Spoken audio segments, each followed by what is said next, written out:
Hi guys, good morning. મારી સવાર તો બસ હોસ્પિટલમાં જ થઈ હતી, કેમ કે હોસ્પિટલમાં હતી, નાઇટ ડ્યુટી હતી એટલા માટે.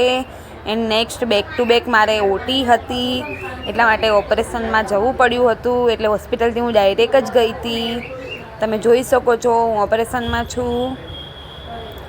ઓપરેશનમાં આવી રીતે બધું પહેરવું પડે, ઇન્સ્ટ્રુમેન્ટ બધું સ્ટરાઇલ હોય એટલા માટે. અને પછી આ બધા અમારા સ્ટાફ છે, બધા બહુ થાકી ગયા હતા, તો બધા બેઠા હતા. બસ બધા બેઠા હતા, એકબીજા જોડે વાતો કરતા હતા. અને હું પણ થાકી ગઈ હતી, તો હું પણ બેઠી હતી.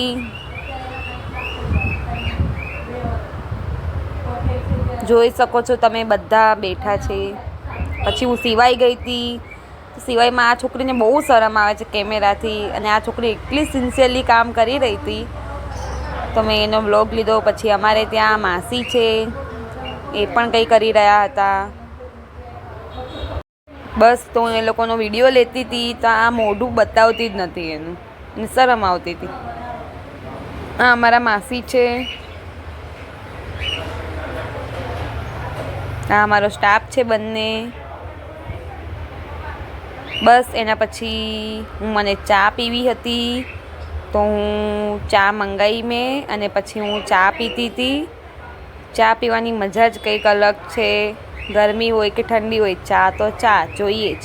પછી હું ઘરે આવી પૂરા દિવસની. પછી ઘરે આવીને હું થોડી વાર બેઠી. એના પછી હું થોડું વ્લોગિંગ કરતી હતી.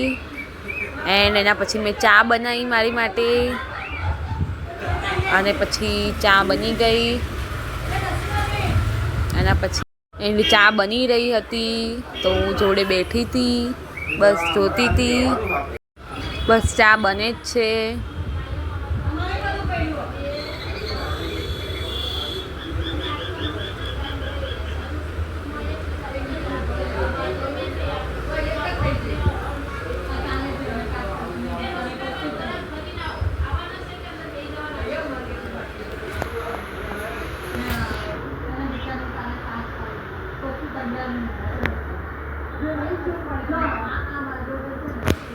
એના પછી હિમેશ જોડે હું બેઠી થોડી વાર. એ હજી બહારથી કંઈ જઈને જ આવ્યો હતો, અને કહેતો તો બહાર તો બહુ જ એટલે બહુ જ ગરમી છે.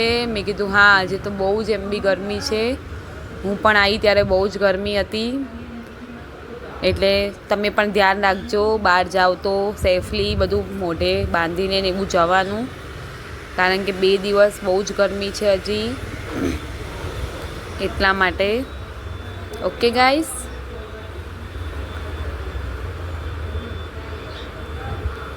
પછી મારા પપ્પા આવ્યા. પપ્પાને મેં કીધું આજે બહુ ગરમી હતી. પછી હું થોડું વ્લોગિંગ કરતી હતી, તો હિમેશ આવીને મને થોડું હેરાન કરતો હતો.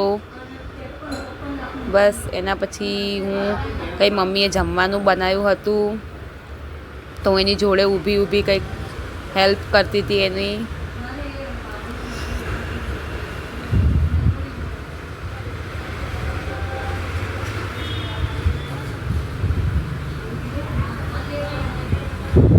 બસ મમ્મીએ મગ મસ્ત અને ભાત બનાવ્યા હતા, તો ખાવાની બહુ જ મજા આવી હતી. Thank you guys for watching.